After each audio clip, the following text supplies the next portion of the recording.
One thing that differentiates this game from other FPSs I've played of late is that I feel like an action hero, with the movement, gunplay, music, jib time.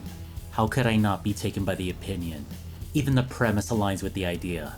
As a detective, we've been removed from a police case of missing people, kidnappings, and murders, deciding to take the law into our own hands. We've arrived on scene, attacked, taken for dead, tossed into a mass grave, where we'll awaken, not only for answers, but to enact revenge. The opening, the enemies, the dynamite, all harken to blood. A brutally fun horror-themed FPS that made impressive use of the build engine. Like it, we are fighting against a cult, and circumstances will rapidly devolve into the supernatural. And evil will meet with alacrity, with a smile. Set in the 60s, the arsenal reflects the era, but the energy feels modern. Pistol, shotgun, rifles, even a hatchet. They all feel purposeful, with power behind each one to tear into the enemy. It's just a question of drawing out the right weapon for the occasion. For me, that was often the bolt-action rifle, a gun that takes up the standard shotgun slot and the second firearm you get. It immediately became my favorite. It's essentially a sniper rifle, easy to use at range, but more importantly, up close to battle snipe. I'm a fan of precision weapons, of the high risk to reward of each shot. It makes the randomly occurring jib time, the slow-mo effect on kills, an accomplishment. So, imagine the delight when I got an actual sniper rifle. Hardly anything stands a chance.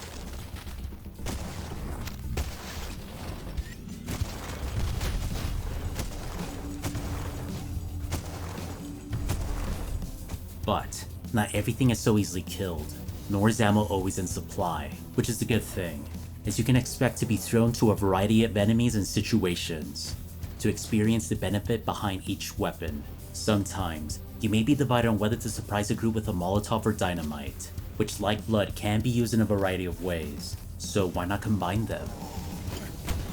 For brutes and those caught in the wake, it's perfect. You'll see them running around engulfed in flames, but the enemies themselves are not pushovers, especially if you select extreme as your difficulty. Each has a cue when priming an attack, informing you to either kill or evade. We have a dash, we can roll out of a high fall, slide and kick. You're equipped to respond. Not only will each become second nature, but the last two can even be combined. I happen on it by fooling around. Not only does it make movement faster, you can even redirect yourself. It completely changed the pace, which already felt fast. The firefight's fun. If your health drops below 25, it can be regenerated to it, which may not sound like much, but it has been enough to save me from dying. Enemies often drop health too, and field kits can be found for emergencies. They all encourage hostile expression, no fear. This is my initial encounter with a ghost. Again, Cultic makes me feel like an action hero. The levels of Cultic have scale, with a good balance of open and enclosed areas. From a town, mine to crypt. As examples, they span a good gamut, feeling logically connected to each other and the story. Those found also do a good job in giving background, keeping the intrigue of how events get descend further into the supernatural. It will make sense why you're fighting all manner of monsters alongside the cultists, giving the enemy hierarchy. One level is even a pure battleground at a church, having you fend off waves of enemies, culminating in a sort of boss fight against a tank. One thing I commend the developer for is that, although you can make quick saves, it isn't allowed here. It also forces you to adapt, making victory meaningful. Although with fodder enemies attacking as you dwindle the health bar, it can get annoying. My favorite level has an area littered with camped out snipers. The feeling of picking them off, especially up close with the hatchet, is such a pleasant feeling. Like taking out the Resi 4 shield-bearing cultists. But my most memorable moments come from a level that deprives you of ammo, feeling barely doable. I was only able to get past certain sections thanks to the slide kick. The size of levels makes them amenable to exploration, a worthwhile pursuit for weapon parts, items that can be used to upgrade the game's weapons. The most expensive, the starting unlock, also being the most important, a damage buff. I didn't max out any to the final tier, weapons simply felt good as is. For instance, the sniper rifle becomes automatic. The idea is cool, but I squander ammo best reserved for a head. Another reason is that most aren't easily found. I felt that I was thorough in my search, and I still missed countless. It's cool that there's more to an area that can be seen. On that note, the graphic engine does great in giving Cultic an identity. No other game looks quite like it, with the use of voxels for certain models to contribute to its uniqueness. The rusted palette really makes the color filtered and dithered look pop. You can disable the last two, giving it a definite change.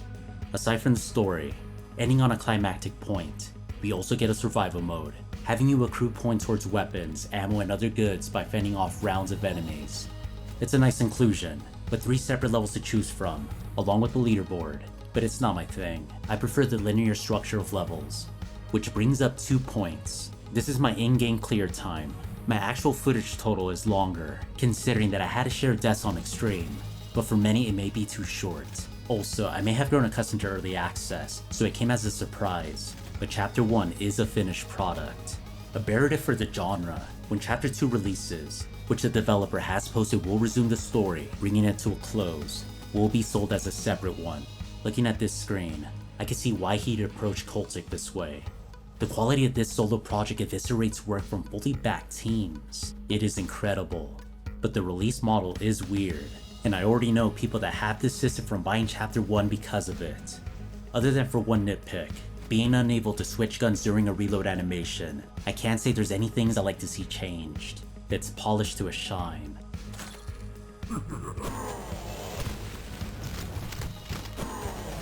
Cultic is a great time, one I'm sure genre fans will enjoy. It did live up to the expectations I've had of it since I first saw the announcement trailer. Insofar as Chapter 1 anyway. In fact, it exceeded it, separating itself beyond its blood influence, standing on its own. I feel like I'm playing out a movie. The fact that it's a solo project, that the core experience isn't just good, but every facet of Cultic is too, is inconceivable. For Chapter 2 to bring everything to a close, to an apex, I can't wait to see what's accomplished. The standard is set high. From the start, the game is explosive, simply fun.